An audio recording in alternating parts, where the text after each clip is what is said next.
It's Friday night. It's Saturday, Sunday. What? It's Friday night. It's Saturday, Sunday. All right, I'll stop. Welcome back to the video. I just feel like I need a theme song. I want you to come in here with energy. Like, I don't know. I feel like I shouldn't just be dancing by myself with the song in my head. Like, I'll find a theme song for next video. Don't worry about that. So, welcome back to the channel. In today's episode, we're just going to be talking about my life. Like, what's going on, marketing-wise, right? Am I dropping being an entrepreneur? Am I working for the man? What's going on? Okay? So, a little background story about me. I started my business 2 years ago, and the reason why I started a business is because I knew that moving to France, right, to fence professionally would be a little difficult job-wise, right, because I don't know French, and the way how my fencing schedule was, like training-wise, it would be very hard to find a job. So I said, you know what, I'm just going to start my own business because nobody could tell me about clocking in at a certain time, and I'll be financially free, and it'll be daisies, like, great, you can't tell me anything. So I started the business 2 years ago, and now I'm noticing, like, I was a little too ambitious and not realistic, right? That's a good way to put it. Too ambitious and not realistic enough, right? So a lot of people told me before starting my business, it won't happen. You need to get a job in marketing first, see how they run the company, and then you start a business. You don't have any experience yet, so no. And here's what I told them. How can I work for someone? How do I say this? Me working for someone is not going to show me how to run my business because that's their business and my business is my business, right? So yeah, I can learn how to get experience in marketing, but I could just do that on my own with my business. So next. Or people would say, I think, it's a little too young. And I was like, no, you can't, like, you could not tell me back then that I cannot run a business because mind your business. Like, that's how I was on. Like, that's the energy I was giving. But now I realize that these really big athletic goals that I have, it takes up a lot of time, right? And obviously, like, I knew that fencing would take up time, but now it's getting very hard to balance the time for fencing as well as the time to run a business.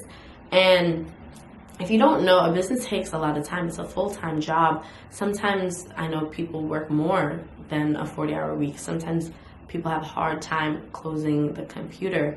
Why? Because there's always something to do when you're running a business, right? So for me, the thing was not that it was hard to, like, turn off the computer, but it just was very frustrating to do a lot of stuff and it didn't equate to a dollar amount, right? I'll give you an example. When you're working per hour, right, at a company, right, you say I work 40 hours a week, and then they pay you for all of those 40 hours, right? You work 10 hours a week, they pay you for 10 hours. Even if you're a salary person, they're not gonna say, oh my gosh, you gotta work 60 hours. No, I work this amount of money, I work this amount of time, you pay me this amount of money, right? As an entrepreneur, that's not exactly how it works. So there are times where you're kind of down on clients and you need to spend time and sometimes money to go out and find new clients and seal the deal, right? You don't get paid for the 20 hours that you worked last week trying to get 3 clients, right? You have to update your books for your accountant. You have to do various types of marketing, like all kind of stuff, right? Update the website, look at, which new applications you need and which applications you don't need. Are you hiring people? You have to take the time to hire people, create systems and strategies and like a rule book for these people to like kind of get and understand so you can kind of streamline your process. It's a lot of things that you have to do that you don't necessarily get paid for doing those things, right? Because it's not you don't get paid for that. You get paid for the work that you do with your clients, right? So for me, that was very difficult to get used to, because there were a lot of times where I didn't have clients and I still had to update the business and I still have to like show up and show face. And it was just like a lot to handle. So I think I didn't realize how much effort and time it would take to be an entrepreneur as well as being an athlete. And that is what I wish people would have told me. Like, do you know, like, you have to do all of these things? Or I don't know.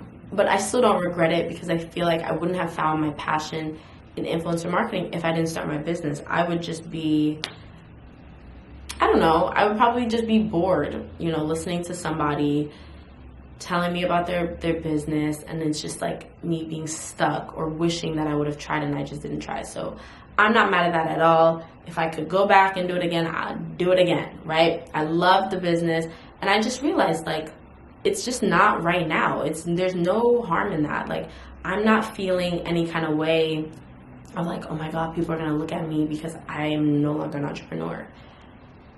That's fine. Like, you know, it's a phase. I did it.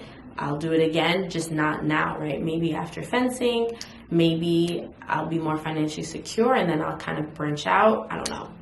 But the next question is, so what are you gonna do now, right?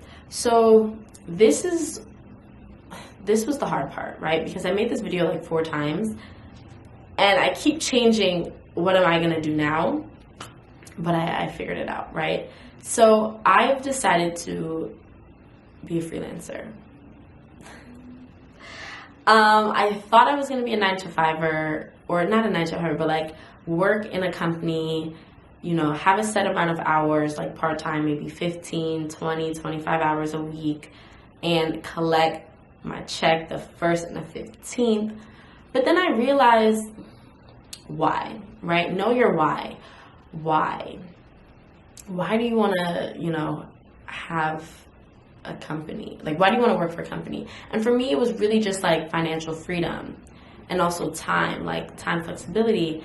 And then I thought, okay, but what happens when you are on the team and there's more practices, there's more training camps, you have to go away? Like, what happens with that time? Because you can't just tell your boss, hey, I'm taking off again, you know? And then I thought, okay, but can't you just be financially secure in a different way that also allows you to have freedom? And I was like, okay, it's freelancing. But then I was like, but then it's kind of similar where you're an entrepreneur and you don't really know when you're gonna get money, because that's another thing too. Being an entrepreneur, the income is so inconsistent, especially in the beginning. Like, the whole journey. Sometimes, like, I bet you, look at Jeff Bezos, he's probably making 10 billion one day or 1 year, 9 billion the next year, 12 billion. Even if it's going up, it's still inconsistent, right?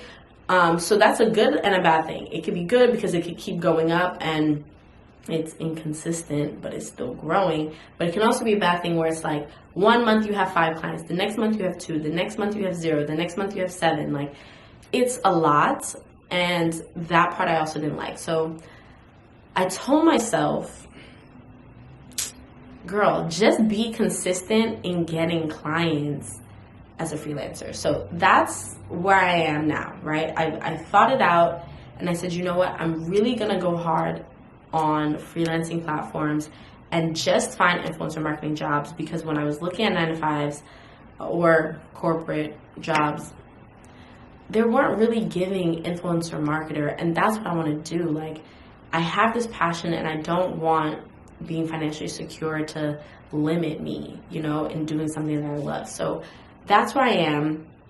And you're just gonna like see my journey as a freelancer, working for different companies, kind of just growing their influencer lists, their profiles, growing their social medias through these people. And yeah, let's see how it goes. So I will make a video on the platform that I'm going to be using. I've actually had a client from there already. Great relationship. I actually have a meeting with them in an hour. We're good. we're good. We have an hour. But yeah, I just know that the only time that I'm not getting paid for is finding those clients, and that's it. I don't have to update a website. I don't have to do that. No, just look on the list, see what you want to do, and go and get it. So that's the update that I have for you. Hopefully, that inspires you to be an entrepreneur or not to be an entrepreneur. Hopefully you kind of get the gist of what it's actually like. If you do have any questions, please put them in the comment section, because it's not like I wasn't an entrepreneur for like 2 years, and your girl was doing a lot. I think I ran like 3 businesses at one time. It was a mess, but I still learned a lot, and I'm definitely down to share the ups and the downs and the advice that I got that was really good and that wasn't good, and the books that I've read that changed my business mind, my marketing mind. So let me know what you want to see and hear, but I'll definitely give you an update on my freelance life. And hopefully, no, it's not even hopefully, that shit will pop off. And that's just that on that. So, all right, bye. I'm giving y'all too much sass today. Goodbye. It's Friday.